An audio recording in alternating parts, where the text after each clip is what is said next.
Hello, my name is Ivy, and this is edition 45 of the Weekly Bugger, and I am quite proud to announce that we won a prize. Well, actually, it was over a year ago, but we completely forgot about that. It was a contest of who could find the most ridiculous conspiracy on the internet. We could not find anything, so we decided to do what we do best, make up one of our own.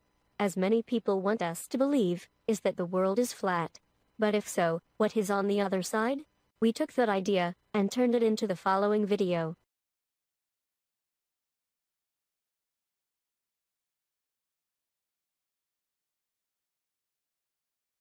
Jules Gabriel Verne was a French novelist, poet, and playwright. His collaboration with the publisher Pierre-Jules Hetzel led to the creation of the Voyages Extraordinaires, a series of best-selling adventure novels including 20,000 Leagues Under the Sea, Around the World in 80 Days, and this one What Is All About, Journey to the Center of the Earth. The underworld is the supernatural world of the dead in various religious traditions and myths, located below the world of the living. 1. Thonic is the technical adjective for things of the underworld. The concept of an underworld is found in almost every civilization, and may be as old as humanity itself. Common features of underworld myths are accounts of living people making journeys to the underworld, often for some heroic purpose.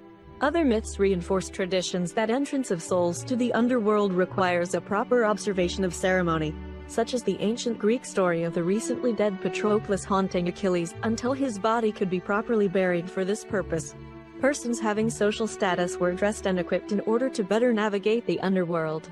A number of mythologies incorporate the concept of the soul of the deceased making its own journey to the underworld, with the dead needing to be taken across a defining obstacle such as a lake or a river to reach this destination. 5. Imagery of such journeys can be found in both ancient and modern art. The hollow earth is a concept proposing that the planet Earth is entirely hollow or contains a substantial interior space.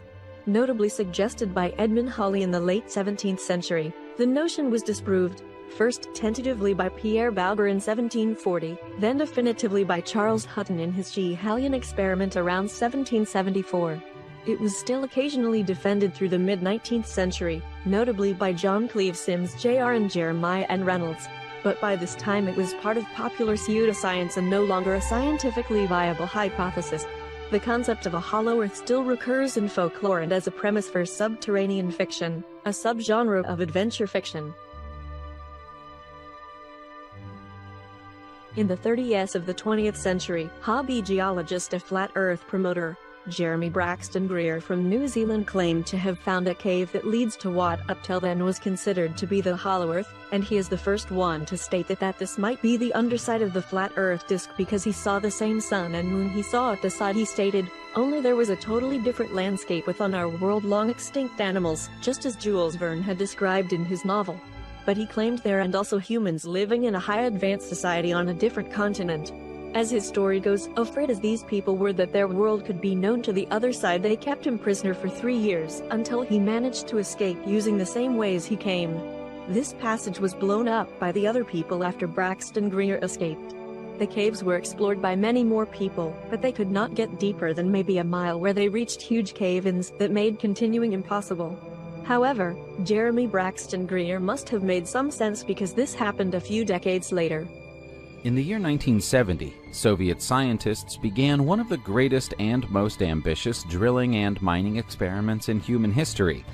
In the Kola Peninsula, a drilling project started which would go on to reach farther down into the Earth's crust than any other in history, setting a Guinness World Record that still stands today. Even now, over 20 years since the cessation of all drilling activities at the borehole, which has since been welded shut, it's remembered as a grand science project, which brought about great scientific discoveries, as well as rumors, myths, and legends. Isn't it strange that many secret expeditions are being executed to come as deep as possible? Perhaps there is more truth to Braxton Greer's words than would come to mind. Namely that globe Earth supporters are wrong, and flat Earth supporters are only partially correct? Isn't it obvious that what has a surface must also have a surface at the underside? Perhaps all these conspiracy theories are only invented as a smokescreen for us to keep us from discovering the real down under? Well, you decide. The idea wasn't that bad, right?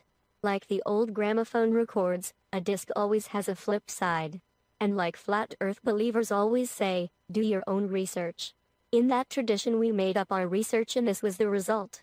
I wonder how many people would fall for such a story? This was all for today. Before you leave, please share, subscribe and consider to become a patron. It would really help us. I hope to see you again next week. Hello, this is the Dutch Heretic channel, and I am Ivy, the host on all of Ned McRant's channels. Ned and I put a lot of work in our videos, and would really like to see our channel become bigger. So please, hit that like and subscribe buttons and ring that notification bell. We are not monetized, so get nothing from YouTube, but if you want to help us, please consider to help us at www.patreon.com/DutchHeretic. We want to do more, with better animations and shit. Your help will be very much appreciated.